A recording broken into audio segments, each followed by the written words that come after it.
you're gonna look great. But if you wanna stay in shape, well, you better hit the GymWits. That's right, man. Tell 'em. Welcome to the GymWits podcast. I'm Ryan George. I'm Justin Guild, a.k.a. Chef Sonic. And we are the GymWits. So, what? I'm just thinking how so GymWitsian this whole topic that we're about to embark on is. Yes, sure. Yeah. Well, anyway, I was going to ask you, how have you been the last few weeks? I haven't seen you.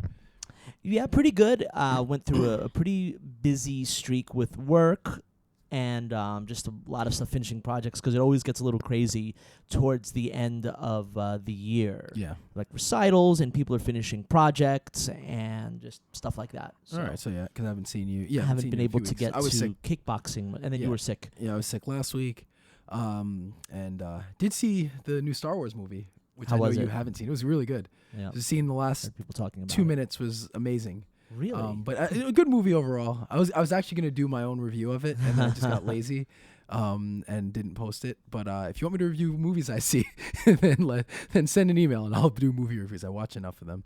Nice. But anyway, no, I was actually going to do it, and then I was just like too tired. Seen it twice though, but it's really good. But anyway, so technically, anyone who's listening, it will be New Year's. But we're recording prior to New Year's, which is why I haven't asked you about your plan or what you did on New Year's. What are your plans for New Year's? I'm not sure. I think I might want to go down to Atlantic City. Cool. I haven't been down there in a while, and I think it would just be a good time. I'm not huge into New Year's. Yeah. Because I used to do it so crazy Mhm. in the past, and now I've just been like, I try to get away from crowds. Yeah. So Well, I remember the one time we spent New Year's in Atlantic City and you got us lost driving to Atlantic City. Oh, on Remember the that? way down, that was our first time down, and I didn't. Yeah. I should have just. I was headed. We were pretty close. We were probably 5 minutes away from the right exit, and somehow you got us turned around. Yeah. And we went about 50 minutes the wrong way. Yeah, and then it was Yeah. the whole 2 hours. It was like 2 hours. Yeah, that was not Yeah, good. we had a friend with us who had a panic attack yeah. at some point. It was a fun time. Yeah. You won money, right? You made some I money. did. I gambling. paid. I actually gave because then, you weren't happy that that we didn't go to clubs, so I gave. Oh, yeah. I paid for like a lot of your trip actually with my winnings. I remember that because it was like the saddest New Year's because it was like getting close had to you had fun. It was getting close to midnight, and I remember that we're all like looking for you, and you're still playing. You were playing poker, right?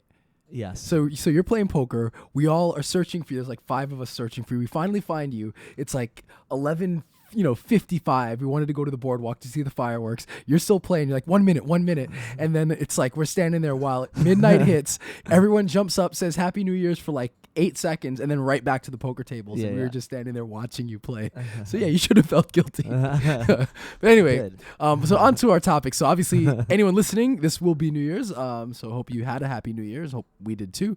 And the topic is so basically New Year's resolutions are incredibly common in our society. It's really common in fitness. Obviously, it's probably the most. Probably the most that or the diet or something. Yeah, no, it's the busiest time, and it's the busiest time of year in the gym. The first week, it's Resolution rush. Yeah. Oh yeah, absolutely. It's like ridiculous, and so typically to take advantage of it, most people will post or write articles or talk about New Year's resolutions and how to do it and how to stick to it. Blah blah. Blah.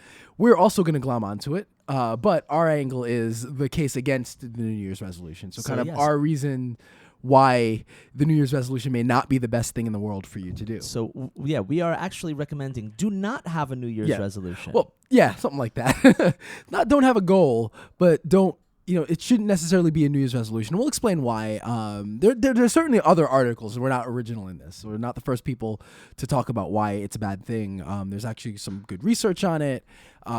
So it's just that I think it's my argument for why maybe you shouldn't have a New Year's resolution, or you should hold off, or how because us talking about how to approach it properly. Yes, which is the always most important that's thing, the most. That I think that's the key. Is I see it all the time, and I've seen some very successful New Year's resolutions, and I've seen mostly unsuccessful New Year's resolutions. So we'll talk about a little bit about why. So I guess first thing, why is it a good thing? Any thoughts on why a New Year's resolution is a good thing beyond the commercial aspect? You had mentioned this, and I think that this is the best reason. We, I think, as humans, like either round numbers or definitive starts and stops, something that we can point out. So this is my starting point, right? And as you had mentioned before, New Year's is like a reset because it's the beginning of the year. It's day one. So for us, it seems to make sense. Okay, day one, or maybe people party on day one, but all right, so day two, right, is when I start. So it, like, you can point it out. You're right. All right, this is when I'm starting my diet. This is when I'm starting my new fitness. This is when I'm changing my life around. And it's sort of easy to grasp that concept. It's like a cleanse. It's not necessarily good for you, but it's a way to psychologically hit the reset button and kind of restart. So yeah, that's the one good thing about a New Year's resolution. That aspect of it, because otherwise there's no difference between that and any other time that you decide I'm gonna, restart or Even kickstart. though it's funny, haven't you not noticed that for most people, it's always, all right, the first of the month, or when I get back from this. Yeah. Like, people always have to give a point. For whatever reason, it just feels good when there's, even though it's completely arbitrary, seems to be a definitive starting point. So that's, we'll get to that, where the issue is with that when I talk about some of the reasons. So anyway, we'll get into some of my thoughts on why. Again, this is not... this is my thoughts, my experiences. Basically, the first part is it's become a cliche, right? Yes. Like, especially in fitness, and it's like everyone's kind of cynical about it too. Even people who are going to who have a New Year's resolution, they're kind of cynical about it. It's like, I'm going to start up in January again. No, New Year's resolution time. And they kind of say it with this kind of laugh, and they're sarcastic about it. So it's like, it's become its own cliche. It's like, it's become a joke, the New Year's resolution. We all know it. And it doesn't fail. It doesn't stop people from doing it. But it just is what it is. It's like, I'm going to start my New Year's resolution. So it gets busy and then it dies. And it's just this common thread. So kind of like, almost just take yourself out of that cliche. That's part of my thoughts. Any thoughts on that aspect of it, kind of it being a cliche or being... Yeah, kind of it's a cliche, and when something is so hackneyed in that way, you don't take it seriously because it's not an original idea. It's not your idea. It's like, it's kind of a joke. So how are you going to really take something like that seriously? Yeah, that's good. So now the other part is that it's actually lazy. And I'll explain why I think it's lazy. So, basically, and again, I read, there was a good little article I read. I think it was Psychology Today, a few years ago. But that was where kind of that thought it was brought up in that article, and then the thought popped in my head. And I'll leave a link to it. But basically, it kind of justifies procrastination if you think about it. Like, if you just say, oh, well, New Year's, I'll start again, then you allow yourself to procrastinate because you've said, oh, I'm going to start that date.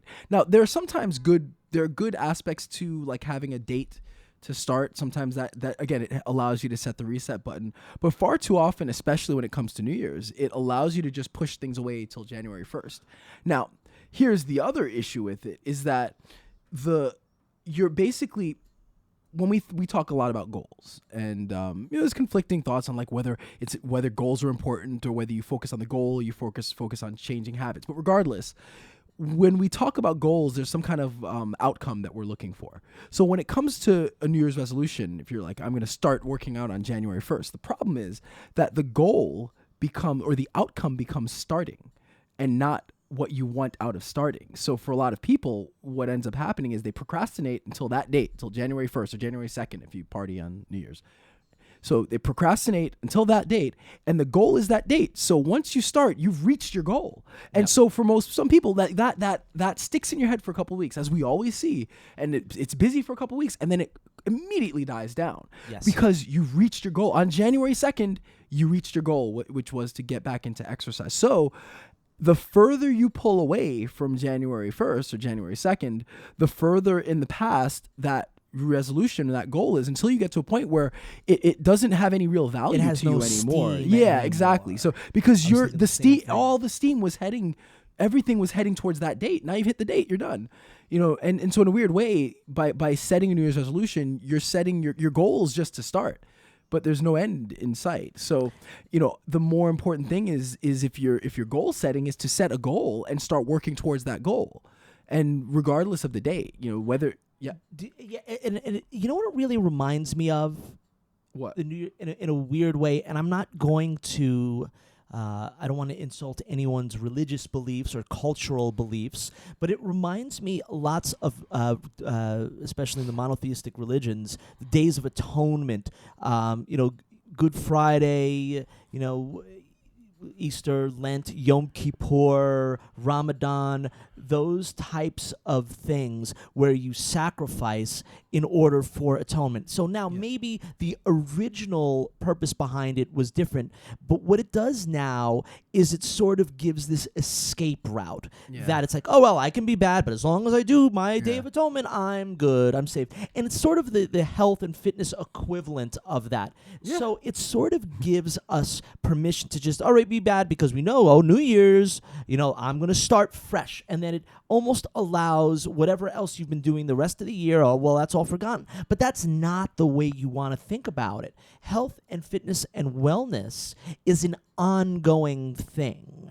So if you're thinking about it too much in terms of the dates, starting and stopping points, besides the fact that your steam is going to run out, it's like the same thing. You atone during your time, and then what happens when that period of atonement is over? You go right back to sinning and doing your same, not very righteous ways. Yeah, so that's what I'm not a particularly religious person, but you see how it's a parallel. I think there. So it's one thing if you're you follow whatever your morals, whatever your religion, or even if you're not religious, but you just have a moral code, and you follow that moral code normally, and then you have one moment of a moment where you sin or you do something against your moral code, then it makes sense that atonement is there to kind of atone for whatever. And the most important thing is to help you change. Yeah, exactly. Like you atone and then you change. Yeah, but where it's used wrong is if somebody is like, well, I'm just gonna be a bad actor, but I can always go to confession, or I always have that day where I can kind of hit reset, and it's just kind of like a get out of jail free card that you always have. So yeah, and I think too often when we look at New Year's resolutions, that's what it becomes. It's basically like, well, another year, I'll start over then, and I'll eat whatever I want and do whatever I want and not exercise and blah blah. And so you're right. I think that's a great point. And most importantly, is that it sets that up in your head. Yeah. So then the following year you can do it, and the following year, and the following year. So you never actually get to where you want, because you always have this in the back of your mind, I can always start over. Yeah. But meanwhile, your body is paying the price. Yeah. So that's great. That's a great point, and that's a big problem with it. So I think, we need to... Again, there are other. Well, I guess this isn't a podcast to talk about how to change your habits, but the focus is changing your habits and addressing the real underlying issues, and not kind of masking it or hiding it, or kind of I'm going to get that. Let me just reach for that superficial goal, and not really do the right. I don't know why I'm like gesturing and reaching towards you. I don't know why I'm doing that. Anyway, well, it's funny because there's also sort of very practical reasons why the New Year's resolution is not good, and that's resolution rush. Okay, yeah. So that was the other thing. So if you're going to the gym, well, you know the deal. You'll say it just as well or better than I will, but basically it's a commercial. That's another reason. It's a commercial. Essentially, it's become commercial because gyms realize this is huge. If we can play on, and they do. Hey, trainers do too. I don't do this, but I just invariably I'm going to get new business because people, I'll get new people in my classes because people fall into that trap. So of course, if you're a business, why not take advantage of that? You know that's on people's minds. Time for a sale. You know that people are looking to spend money. It's also coincides with the holiday season, so Absolutely. people have their wallets open. So every gym is like, not to be cynical, but it's true. It's like every gym is looking at that time. I mean, for them, it literally and figuratively is Christmas time. That's when they're going to make a lot of their money. That's where they're going to sign up a lot of members. And so if you're a business centered around fitness, you're steering people into that New Year's resolution because that's a huge part of your business. And it's a place where many gyms can make a good deal of their business for the year is going to be kind of centered around whether or not they're able to generate the right amount of revenue for New Year's resolution. Especially if they can get people to sign up for that juicy year contract. Lots of gyms are. It doesn't matter regardless. Once you get them in the door, that's what. Yeah. So again, it like the industry itself kind of plays into it. Did you have anything to add to that? Yeah. And so it's for the gym goer. That's the worst time to go because your gym is crowded. It's hard to get on the equipment that you want to get on, and it's not. We've spoken about the. Have we spoken about this? I'm sure we've touched on it. The atmosphere of working out. Yeah. If we haven't, maybe we should do a podcast on that. The atmosphere of working out and how that's important. If you're not comfortable in whatever way in the atmosphere that you're working out, if you don't like the gym for whatever reason, it's dirty or it's too crowded, too noisy, you're going to go to another gym, or you're not going to enjoy working out, or you're just not going to work out. So if it's really crowded and full of all these people, it's like you have your gym regulars, and then you have this, and then you have all these the resolution rush people, and it's just this sort of uncomfortable place to work out. Do you like working out in the during resolution rush? Right, resolution rush sounds like a gym character of the week. but no. So there is the resolution rush guy. Oh, there is. Okay. Yeah, it's a gym character. Okay. It's a guy who signs up for the gym during resolution rush, and he shows up for the first month. No, but I mean, is his name Rush? No. His name isn't Rush, but okay. All right. No. Anyway, but you're right. So basically, the resolution rush. Resolution rush. Okay. Yeah. All right. So anyway, back to this topic. So I mean, the gym is busy, as you mentioned, and then you have different sects because you're right. You have the regulars who resent the resolution crowd because it's busier than it should be. And then you have the New Year's resolution people. Then you have some people who are kind of semi-regulars who are just getting back into it again on New Year's. Like they're in and out of the gym, and then like near the holiday time, they just give up because like, oh, whatever, I'll just start up again in January. And then you have the new people who don't really know their way around the gym, and they're they're intimidated by some of the regulars, and B, for a lot of people, they're not quite sure what they're doing. So it's an intimidating atmosphere for them, which is not going to be productive for them, and it's not going to be conducive to them staying, so they end up falling into the trap of doing the New Year's resolution, being consistent for a few weeks, and then leaving the gym because it's just not working. So I think, just you're right, the atmosphere of the gym is not really conducive to anybody sticking around unless you're a regular. And even then, you're annoyed, and you're like, yeah, exactly. Yeah, even today I was the equipment that you want to get. Today I was talking to somebody, and she was talking about how, oh, God, I can't. I'm not looking forward to in a couple of weeks because it's just gonna be a mess. There's gonna be so many people, and I'm not gonna be able to get. She swims, so she's not gonna get a lane, and when she's on the fitness floor, it's a problem. So, and I'll tell you actually one thing on the business side of things, which the regulars. Never like the regulars. If you think about it, they're the ones at the gym that make up a good amount of the gym's income, but not all of it. Yeah. So they're always trying to get in new people, but they're the people that are always there. Yeah. So sometimes they've paid sort of top dollar for their gym membership, and then some gyms will offer these resolution memberships at much less price, at a much lower price. So people sometimes resent the fact that they've paid. I've heard a lot of people talking that, I paid, I signed up, my membership was up in June, and I re-signed up for the full rate, and now they've cut it down, and it's making it more crowded. I guess every gym is different. I've paid, everyone is different. That's par for the course, but I get it. But your business, so they're trying to make money, and sometimes you end up buying a package that is a lot more than what they end up selling for. But just as a regular, you feel like I'm the one who's always here. I've been giving them business for years, and yet this person who's just going to be in the door for 3 months is getting a much better deal than me. I understand why people can have resentment in that way. Yeah. So the other thing is that which you've kind of touched on, but it's an arbitrary date, really. Yes. It's not.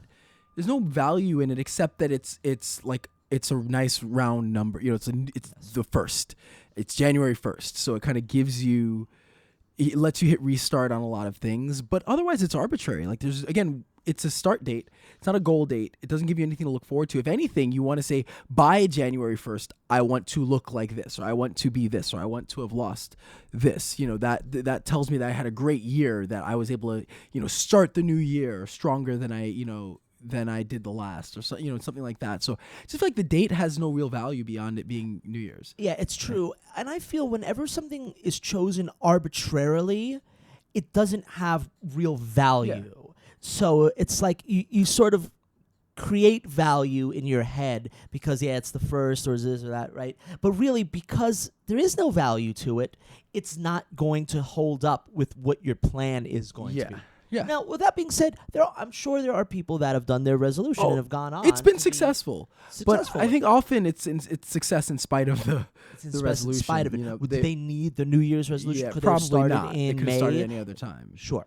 All right. So the other thing is that there's just a lot of research to back up that New Year's resolutions don't work. And I can include some links in the notes. But this also there's lots dealing with just goal setting in general.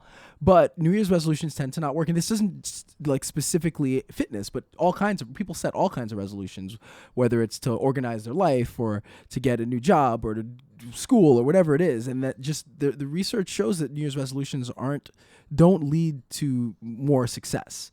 So there's not a ton of research to back up that the resolutions are going to work.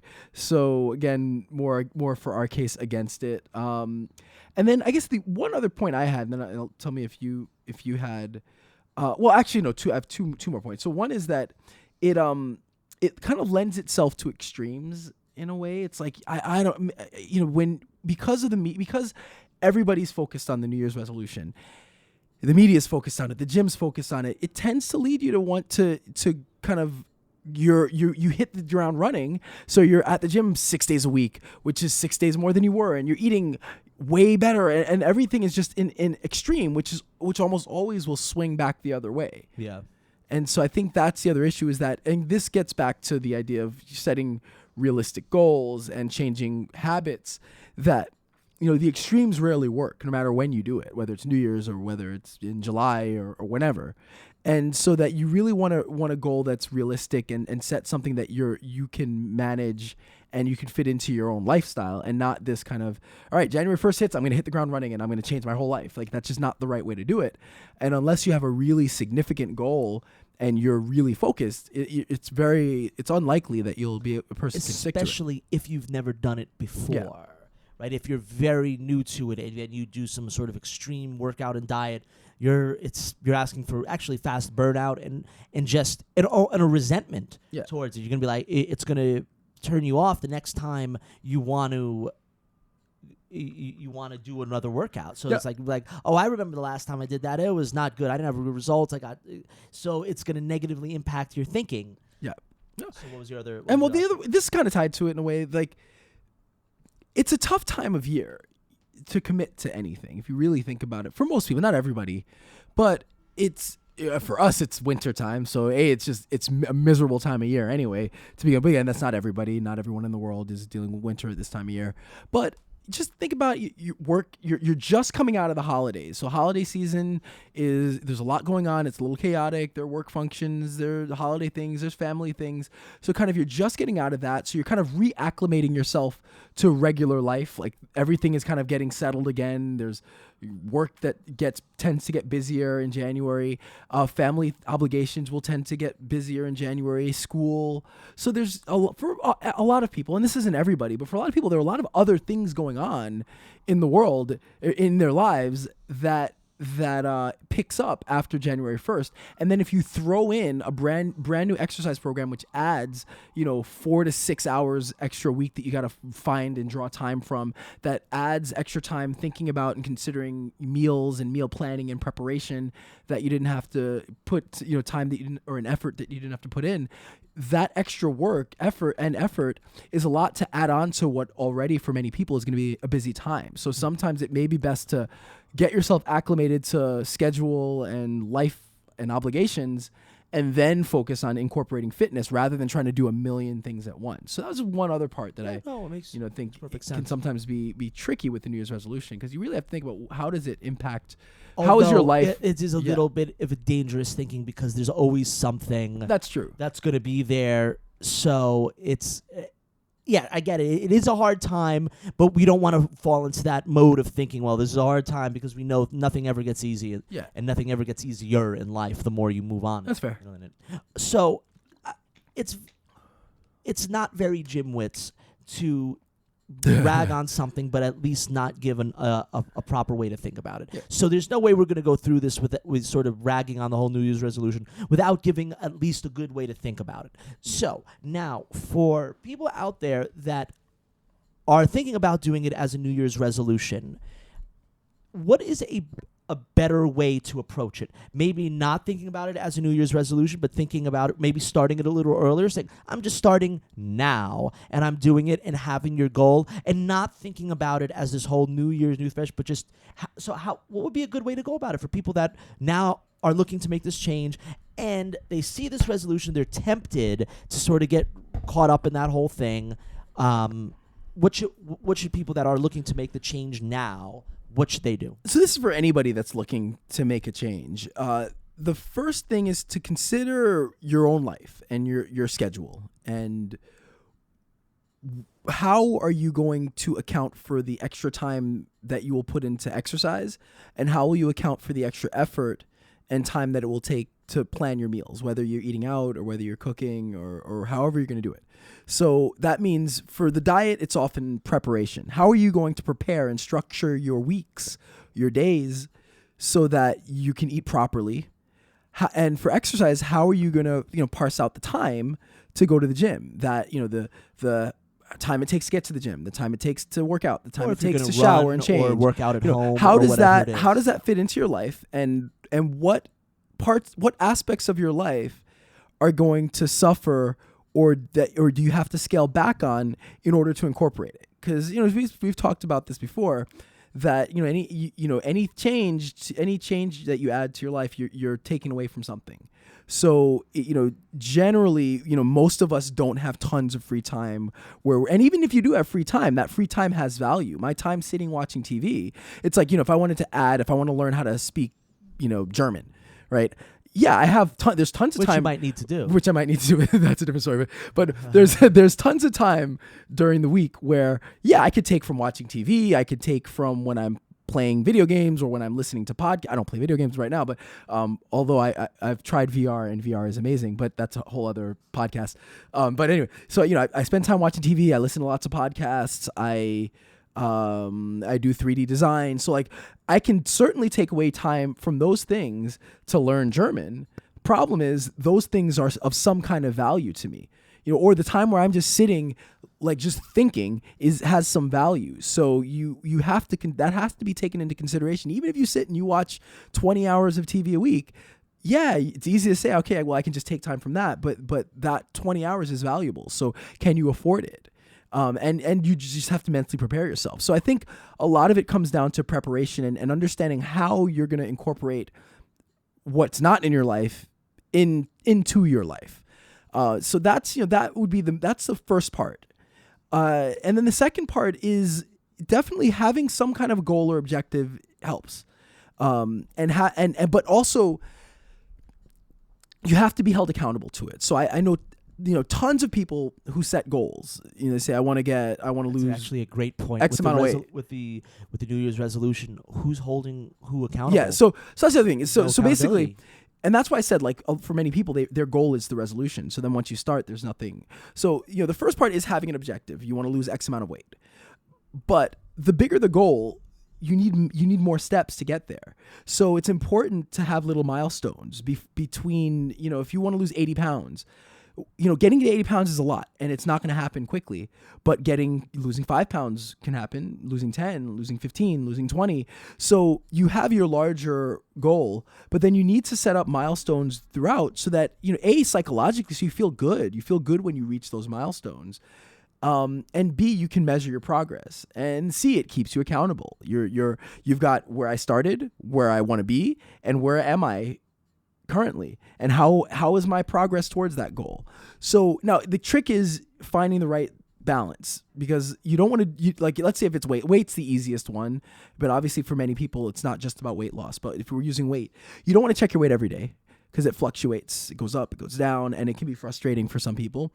But you also don't want to check it every 2 months, because that's not enough time to see, because you do want to know if you're not losing weight, then you got to make some kind of change to get back into doing it. So you don't want to leave yourself too much of a gap, but somewhere between every week or every 2 weeks is good to kind of do some kind of a check-in to see how you're progressing. So, and then you have to find a way to keep that goal in the forefront so that you're always focused on it, and that it's always kind of there in your mind. You're always working towards that, because it's very easy for things to get pushed out. That's also why I said if you're someone whose life kind of ramps up a little bit after New Year's, then adding a fitness program is tough because other things may take priority. If your kids are going back to school, if your job starts getting busier, those are priorities, especially until they get kind of settled after the first few weeks. So it's kind of tough to make fitness a priority. So you have to find a way to make fitness priority, or at least to make sure that it's elevated to a status where it's there and you're always kind of aware of it and focused on it. So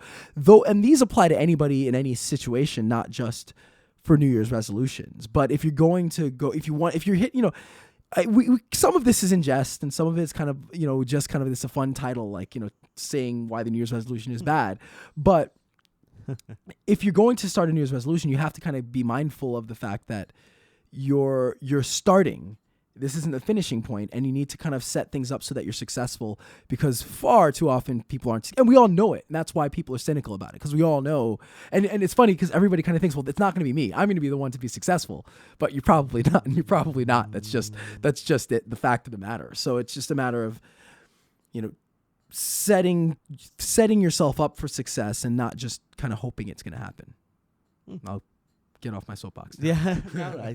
Well, well said. And I'm sure that, we've talked about that, and I'm sure we could have many more podcasts just based on, how do you go through It's funny because I process? think last year this time we did do a New Year's resolution podcast. Yeah, so we should listen to them back to back and see how many things that we said last week we've contradicted today. I bet you not last year. I bet you we didn't contradict many things.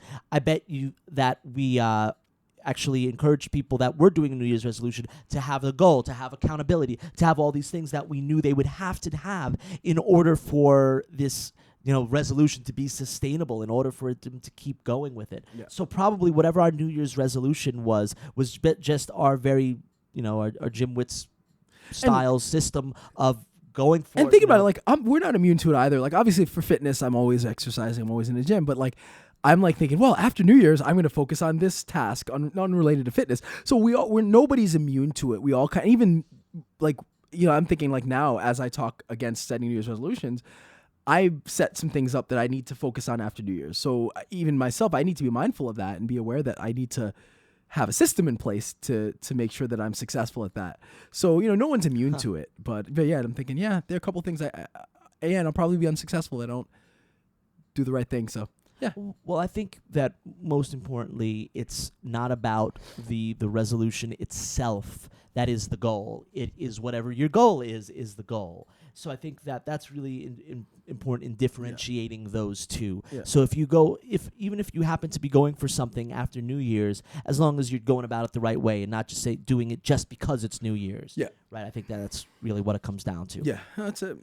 So we have a we have a good Ask the Trainer. I'm sorry, there are a few people whose questions got put on the back burner because this is actually a very interesting one that we got today, and I thought that it would be a good one to answer. It's more for a trainer, but we'll see what we can do with this. So why don't you read it? All right. So this is from It's Prince, I believe. Prince. Let me double check. Okay. Why don't you read it while I double check? Yes, it is from Prince. From Prince. I am a certified trainer through NASM, and I've been training for over 2 years. I've come across some challenging clients, such as ones that were stubborn, inconsistent, and or unmotivated. Fortunately, I've been able to overcome all the obstacles as it relates to my clients. Recently, I got a new client who is a doctor of internal medicine. She loves to row and wants to improve her time by the summer.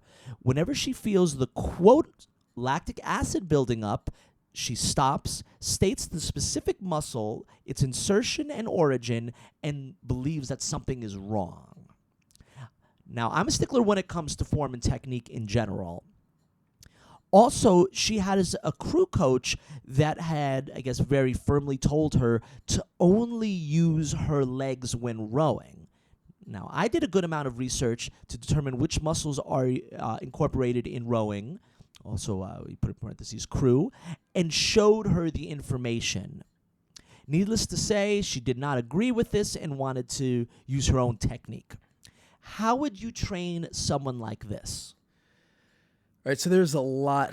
There's a There's a lot lot in to unpack.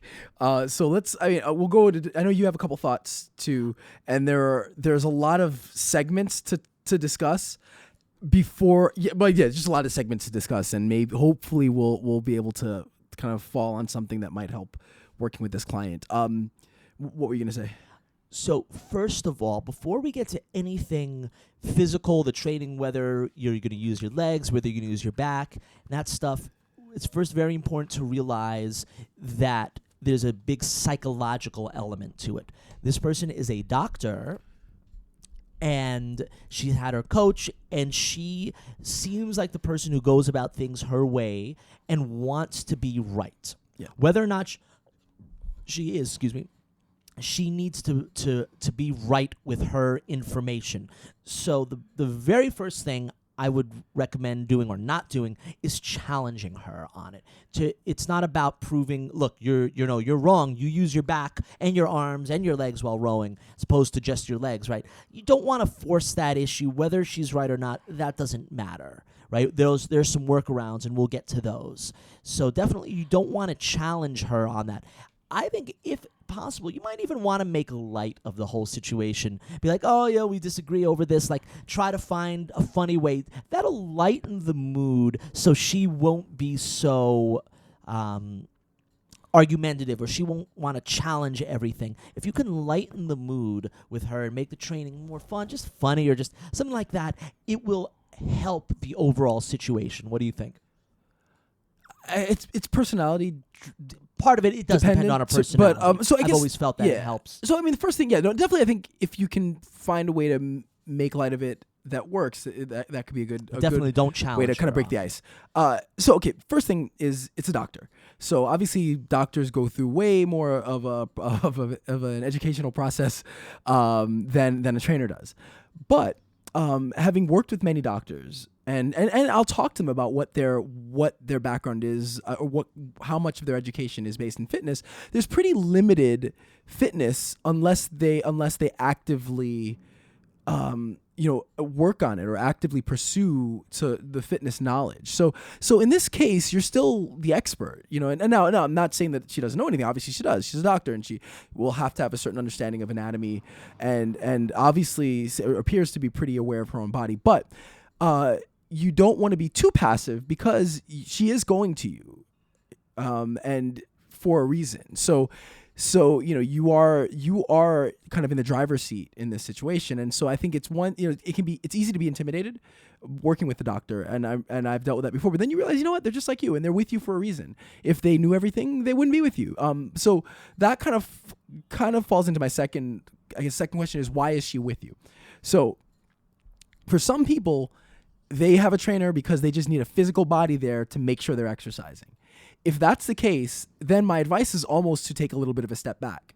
If she, as long as she's not hurting herself, then maybe you do need to go through the workouts, go at the pace that she wants it. So there are some people, I've worked with trainers, and I've worked with physical therapists and other people who are very, very knowledgeable and know as much as I do about fitness.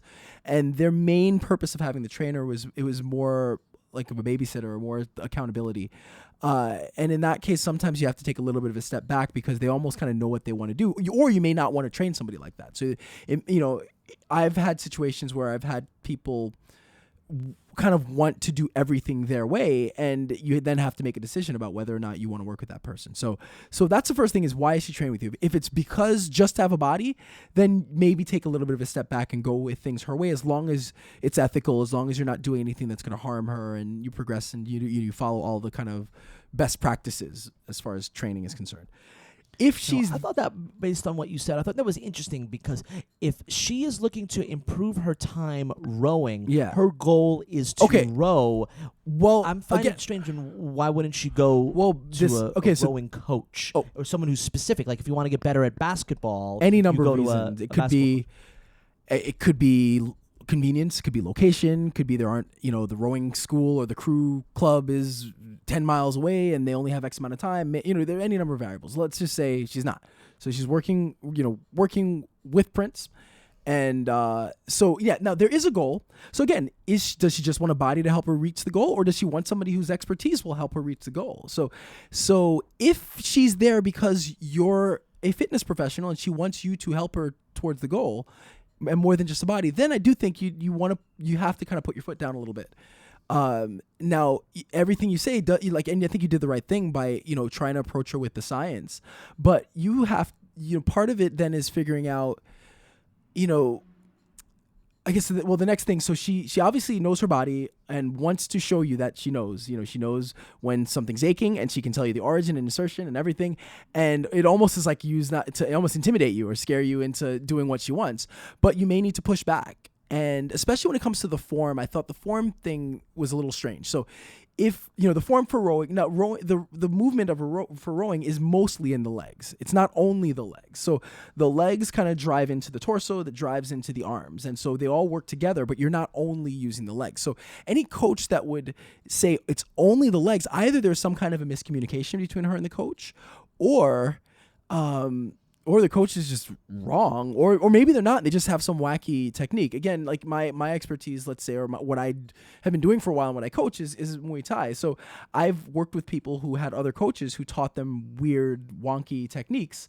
And, you don't know whether the person just didn't know what they were talking about, or maybe they had their own way of doing it, or maybe the coach learned wrong. But it is tough sometimes to say, well, especially if you're not an expert on rowing, let's say, to say, oh, well, your coach was wrong if that coach knew what they were doing. But regardless, I think what you need to, I'm like all over the place. So first thing I'm going to go to is, let's say, so she's mentioned injuries or mentioned pain. So, sounds like she doesn't want to push herself now when too she mentions hard. the lactic acid, we've done, and by putting it in quotes, I'm pretty sure you've listened to our episode talking about lactic acid. So regardless of whether she believes that it's really bad or not, she has to make the difference. She has to differentiate between pain because she's putting an effort, and pain because it hurts, or pain because there's an injury. And right? I think that's great that you mentioned that. I think, Prince, you need to bring that up, and you need to tell her, now, are you hurting because you're tired, or because you're actually injured? Because now some people are.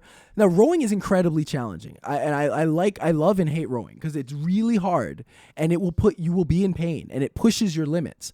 So if she wants to push her times rowing, she's going to suffer. Like it's painful. It's not going to be fun. It hurts. So for her, if the pain is about effort, then she's got to learn to fight through that.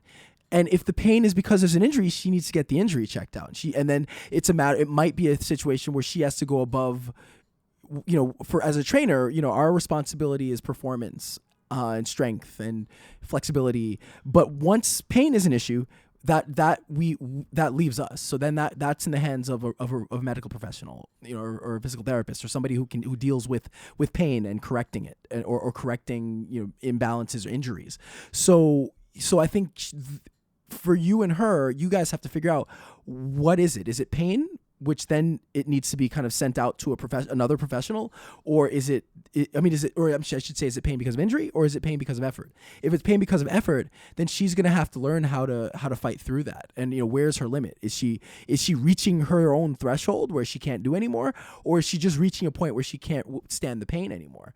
So I think that's one really important thing to figure out. Because it's great that she knows the muscles and great that she knows the insertion and origin, but that's not going to help much if she's saying, I have a tear versus this hurts a lot. That's a problem. And whatever she says about lactic acid, doesn't matter. You don't even need to get into whether or not lactic acid is a good thing or a bad thing, or the misconceptions around it.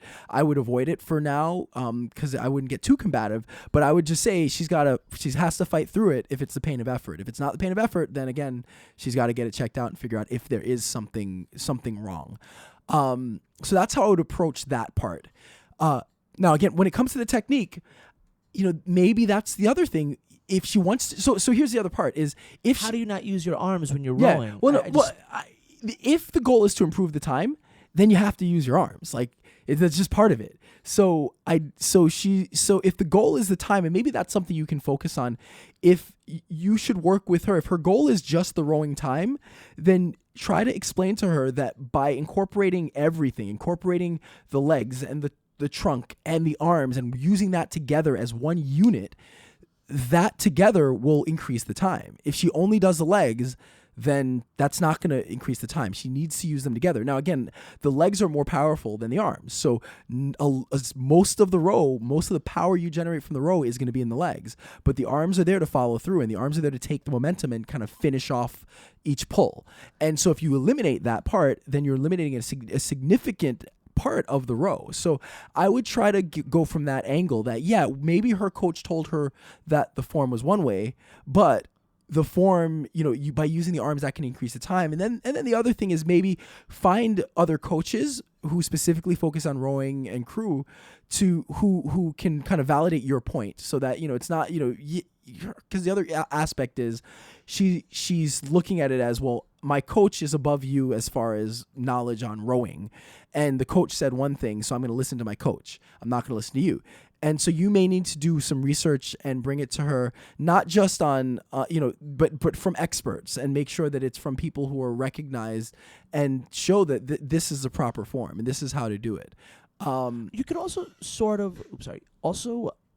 agree with her on the whole legs thing and say, yes, you do use the legs are the main part, so we just want to sort of not make it a big deal. We just want to add a little bit with the arms at the end, and she probably won't fight that as much if you're saying, yeah, the legs are the main thing that we're going to use. Although I just don't see how is it possible to only use, you're holding something, so you're using the arms. Yeah.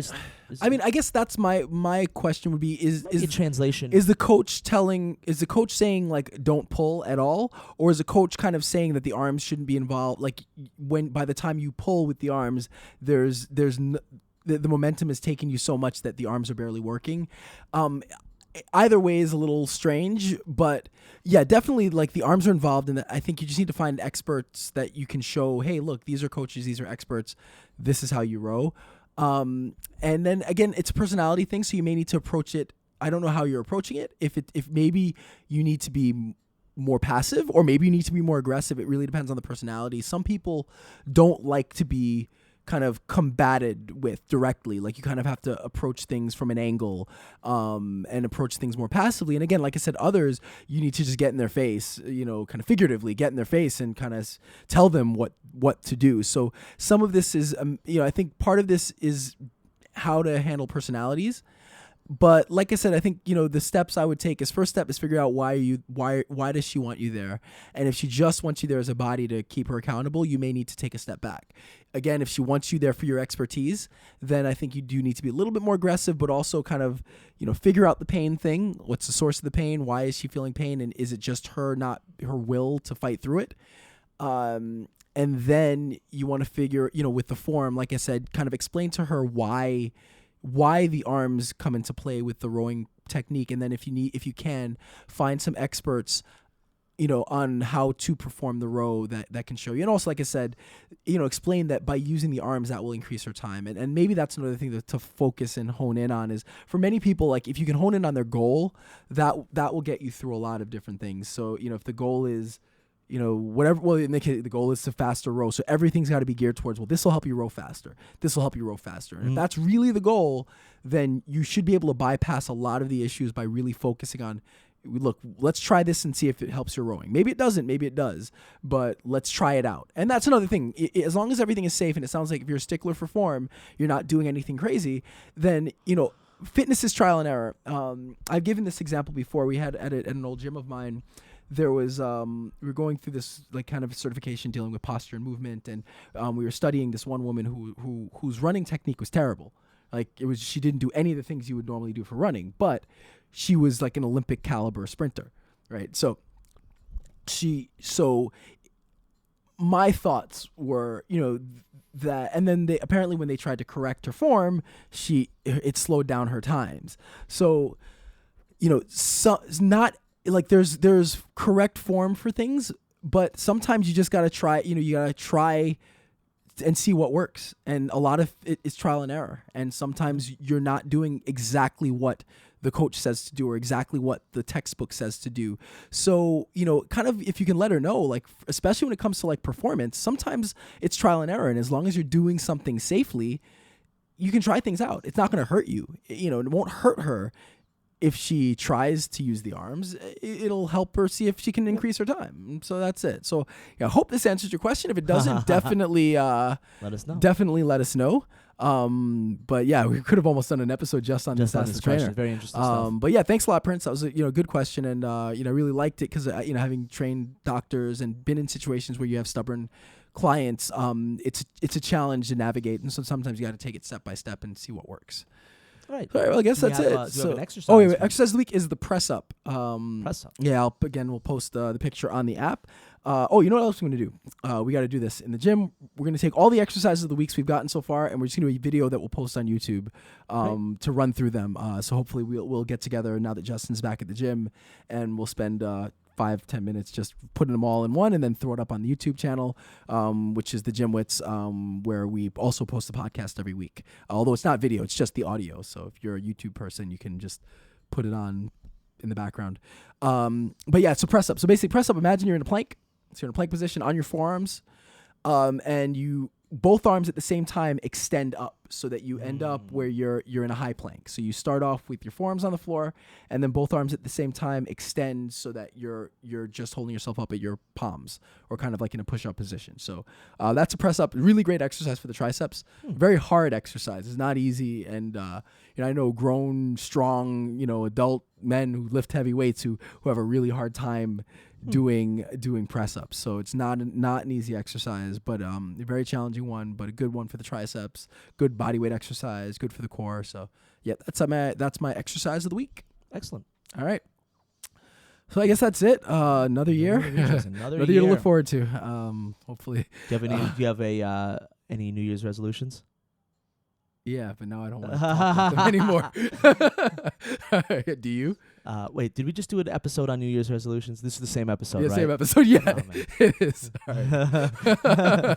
All right, I'm Ryan George. I'm Justin Gill. Oh, yeah, by the way, all of our stuff, GymWits.com. Yeah. App, download it if you haven't. Rate us, please. Our ranking, we're going up. We're up to we're up to 12 or something in fitness, which is awesome. But then we were right back down. So we need Have a Happy New Year's, more people everyone. that review us and rate us. Happy holidays. Yeah. All right, well, happy holidays, happy New Year's, and that is it. Again, I'm Ryan George. I'm Justin Gill, a.k.a. Chef Sonic. And we are the GymWits.